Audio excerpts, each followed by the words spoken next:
to me, it was kind of fascinating that you could buy a car as high-end as a 911 GT3 and actively not order air conditioning. And so just unique stuff like that I thought was pretty cool.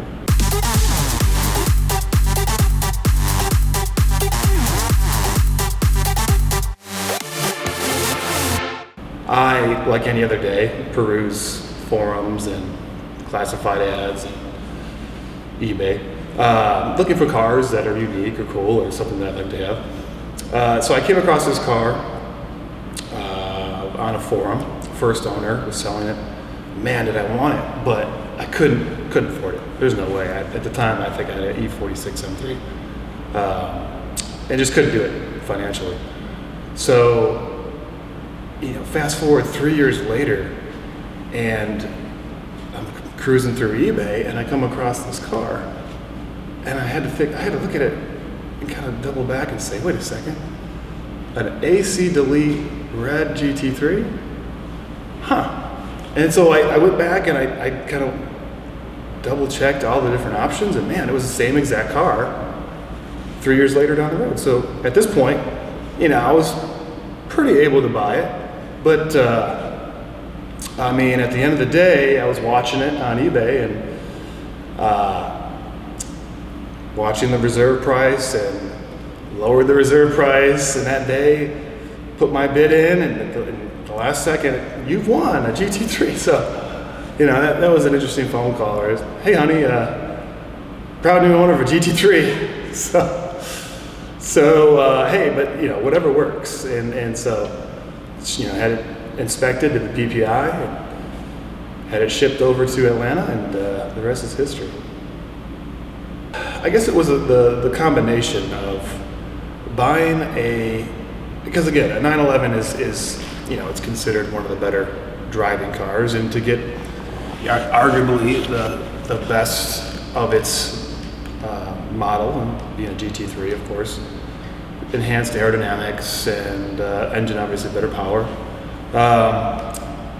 Not having air conditioning, reducing some weight, getting ceramic brakes, reducing weight, having the European fixed racing seats, reducing weight, getting aftermarket wheels that reduce weight. I think what's the saying? Light is might, right? So, lighten the car, increase the power if you can. Not really necessary, but man, it makes for a fun car to toss around. And the best way to think about that car is that it's really an adult go-kart, is the way I looked at it. You got the half cage and the seats hugging you, and the nimbleness and the dardiness, the point and shoot of the 911. But the interesting thing at the end of the day was that I had never driven one until I clicked the bid button on eBay. So I had to kind of get to know a little bit more. So I took it to Roebling Road, which is a fun track down outside of Savannah. A lot of runoff, still a pretty fun track. So I got to experience, a little bit, probably call it 7 out of 10 on the track. Now I was going to push it right out of the box, put fresh tires on it, did a full inspection on it, full service. And then of course, what was interesting to me was the driving in 911 versus any other car that has a motor in the front and a rear drive in the back, coming from BMWs, is that the complete opposite is true, which means that if you're in a turn, you accelerate, and so you load the rear where all the weight is to enhance your traction. So if you start to lose traction, instead of choosing the brake, you choose the gas, which took a little getting used to.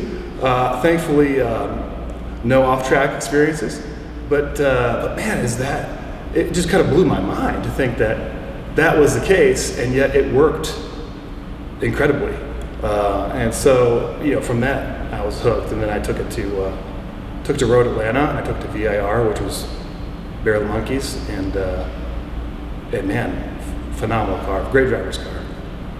Being a low mile car that it was, you started to understand why it was low mile because of the AC delete. So being down here in in the good old heat box of the South, you learn to drive it on cool mornings and late evenings in the summer, because it's a little toasty, but all in the name of speed.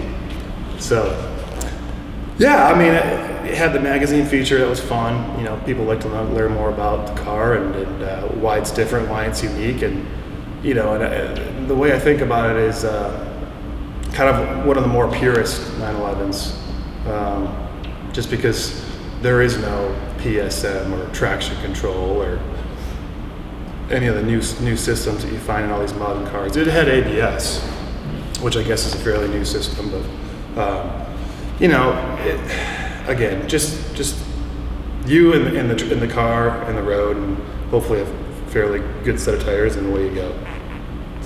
I guess I started thinking about selling it when I came across another Porsche that I had to have. You know, I always lusted after the 993, and again, cruising the old internets, found myself a 993 C2S. So the last year of the air-cooled, so 98, came across a wide body in NA form and in white, glacier white, and just couldn't resist.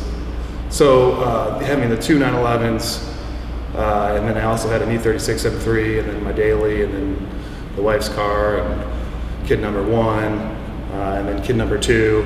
So then, you know, you can fill in the blank as how this story goes. But the financially responsible side of me said, you know, one of them's got to go. So at this point in time, I had enjoyed having the 6 GT3 and sent it on its merry way. So.